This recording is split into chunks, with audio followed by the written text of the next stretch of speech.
मानावाला में मोटरसाइकिल चोरी की वारदातों में इजाफ़ा हो चुका है। सब्ज़ी मंडी मानावाला से लंबवाली के वसीम की मोटरसाइकिल चोरी हो चुकी है। उसके बाद हमारे पास ये नौजवान आए हैं, इनकी मोटरसाइकिल भी चोरी हो चुकी है। तो हम इनसे पूछते हैं कि इनकी मोटरसाइकिल कैसे और कहाँ से चोरी हुई। जी तुहाडा नाम की है? अस्सलाम वालेकुम, मेरा नाम इफ्तिखार अहमद है जी। दुकान तो घर गया 5 मिनट वास्ते, बाद च आया 5 मिनट बाद आया, मोटरसाइकिल ही कोई नहीं है।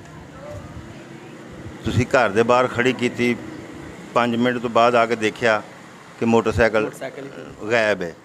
ਉਸ ਤੋਂ ਬਾਅਦ ਤੁਸੀਂ ਫਿਰ ਕੀ ਕੀਤਾ? फिर मैं नसिया थोड़ा जहा मोटरसाइकिल ते, किसी पासे मैनू नहीं लभी।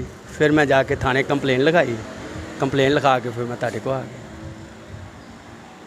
ਉੱਥੇ ਜਿੱਥੋਂ ਤੁਹਾਡੀ ਮੋਟਰਸਾਈਕਲ ਚੋਰੀ ਹੋਈ ਹੈ ਕੋਈ CCTV ਕੈਮਰਿਆਂ ਦੇ ਵਿੱਚ ਕੋਈ ਨਹੀਂ ਲੱਗੇ ਹੋਏ? नहीं कैमरे है ही कोई नहीं। ਉੱਥੇ ਨਹੀਂ ਹੈਗੇ। ਉੱਥੋਂ ਕੋਈ ਰਾਹ ਨਿਕਲਦਾ ਹੋਵੇ, ਉਹ ਅਗਾਂਹ ਕਿਸੇ ਨੇ ਕੈਮਰੇ ਲਾਏ ਹੋਣ, ਉੱਥੇ ਦੇਖਣੀ ਸੀ। नहीं किसी पासे भी कैमरा नहीं है। ਕਿਸੇ ਪਾਸੇ ਕੈਮਰਾ ਨਹੀਂ ਹੈ। ਤੇ ਮੋਟਰਸਾਈਕਲ ਤੁਹਾਡੀ ਜਿਹੜੀ ਹੈ ਉਹ ਲਾਕ ਤੁਸੀਂ ਉਹਨੂੰ ਕੀਤਾ? हाँ जी, लाख सी मोटरसाइकिल। ਤੁਸੀਂ ਉਹਨੂੰ ਲਾਕ ਕੀਤਾ ਸੀ ਤੇ 5 ਮਿੰਟ ਤੋਂ ਬਾਅਦ ਉਹ ਲੈ ਗਿਆ। ਕਿਸੇ ਨੇ ਉਹਨੂੰ ਵੇਖਿਆ ਨਹੀਂ ਲਿਜਾਂਦੇ ਹੋਏ ਚੋਰ ਨੂੰ? किसी ने भी नहीं वेख्या, बस मैं 5 मिनट ਦੇ ਵਿੱਚ ਹੀ ਕੰਮ ਸਾਰਾ ਪਿਆ। ਤੇ ਹੁਣ ਤੁਹਾਡਾ ਕੋਈ ਪਰਚਾ ਹੋ ਗਿਆ ਹੈ? नहीं मैं दरखास्त दे के आया। मैं ਕੀ ਕਹਿੰਦੇ ਨੇ ਪੁਲਿਸ ਵਾਲੇ? पुलिस वाले आंदे नहीं करने हैं कुछ।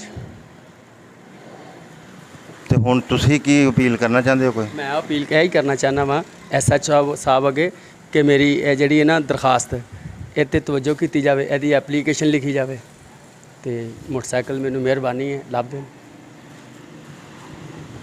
जैसा कि आपने सुना कि इस नौजवान ने घर के बाहर मोटरसाइकिल खड़ी की और 5 मिनट बाद जब बाहर आकर देखा तो मोटरसाइकिल गायब थी और इन्होंने काफ़ी मोटरसाइकिल को ढूंढा। उसके बाद पुलिस को दरख्वास्त दी है। तो इनका कहना है कि पुलिस वालों का ये कहना है कि वो इनका पर्चा दर्ज कर लेंगे। तो मानावाला में मोटरसाइकिल की चोरी की आज ही ये दूसरी वारदात है जो कि पुलिस के लिए लम्हा फ़िक्रिया है।